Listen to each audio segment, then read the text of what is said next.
ఒకప్పుడు పవిత్రమైన నైమిశారణ్యంలో మహర్షులు మహాయజ్ఞాన్ని నిర్వహిస్తున్నారు. ఆ యజ్ఞానికి సౌనక మహర్షి నాయకత్వం వహిస్తున్నాడు. అందరూ ధర్మ చింతనలో నిమగ్నమై పరమాత్మతత్వాన్ని తెలుసుకోవాలనే ఆసక్తితో ఉన్నారు. అప్పుడే అక్కడికి వ్యాస మహర్షి శిష్యుడు అయిన లోమస మహర్షి వచ్చాడు. అతడిని చూసిన వెంటనే మునులందరూ లేచి నిలబడి ఘనంగా ఆహ్వానించారు. పాద్యార్ఘ్యాదులతో సత్కరించి ఇలా అడిగారు: ఓ మహర్షి, పరమశివుని మహిమను మాకు వివరంగా చెప్పండి. ఆయనను ఎలా ఆరాధించాలి? ఆయన ఆలయాన్ని శుభ్రం చేస్తే ఏమి ఫలం? దీపారాధన చేస్తే ఏ పుణ్యం లభిస్తుంది? శివుని నామస్మరణ ఎందుకు అంత గొప్పది? అప్పుడు లోమస మహర్షి చిరునవ్వుతో ఇలా చెప్పాడు: ఈ సృష్టిలో శివుని మహిమను పూర్తిగా వర్ణించగలవారు ఎవరూ లేరు. శివ అనే 2 అక్షరాలను భక్తితో జపించిన వారికి స్వర్గం, మోక్షం రెండూ సిద్ధిస్తాయి. శివుని సేవించేవారు నిజంగా ధన్యులు. తరువాత మునులు మరో ప్రశ్న అడిగారు: మహర్షి, శివుడు హాలాహల విషాన్ని ఎలా మింగాడు? దక్షుని యజ్ఞాన్ని ఎందుకు ధ్వంసం చేశాడు?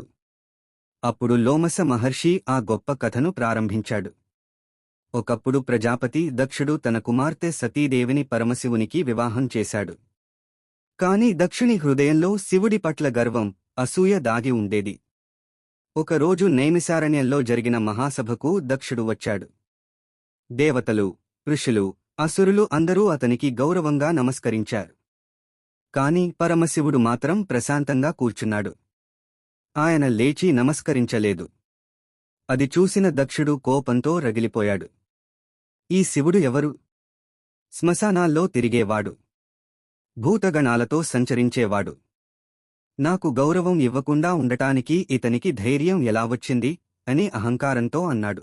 అంతటితో ఆగకుండా శివుడిని యజ్ఞాల నుంచి బహిష్కరిస్తున్నానని ప్రకటించాడు. ఆ మాటలు విన్న నంది దేవుడు ఆగ్రహంతో కంపించాడు. ఓ దక్ష, శివుని నామస్మరణ లేకుండా ఏ యజ్ఞమూ ఫలించదు. ఈ జగత్తును కాపాడేది మహాదేవుడే. నీ అహంకారం నీ నాశనానికి కారణమవుతుంది అని గర్జించాడు. దక్షుడు కూడా కోపంతో నందిని మరియు శివభక్తులను శపించాడు. అప్పుడు పరమశివుడు నందిని శాంతింపజేస్తూ ఇలా అన్నాడు: కోపం జ్ఞానాన్ని నాశనం చేస్తుంది. ఈ జగత్తులో అన్నీ ఒకే పరమాత్మ స్వరూపం. భేదభావాన్ని విడిచి ఆత్మజ్ఞానంలో నిలవాలి. శివుని ఆ మధుర వాక్యాలు విని నంది శాంతించాడు. కాని దక్షుని అహంకారం మాత్రం మరింత పెరిగింది. అక్కడినుంచే దక్షయజ్ఞం వినాశనానికి దారి తీసిన సంఘటనలు ప్రారంభమయ్యాయి. వీడియో నచ్చితే లైక్ చేయండి. మీ అభిప్రాయాన్ని కామెంట్ చేయండి. మరిన్ని తెలుగు నీతి కథల కోసం సబ్స్క్రైబ్ చేయండి.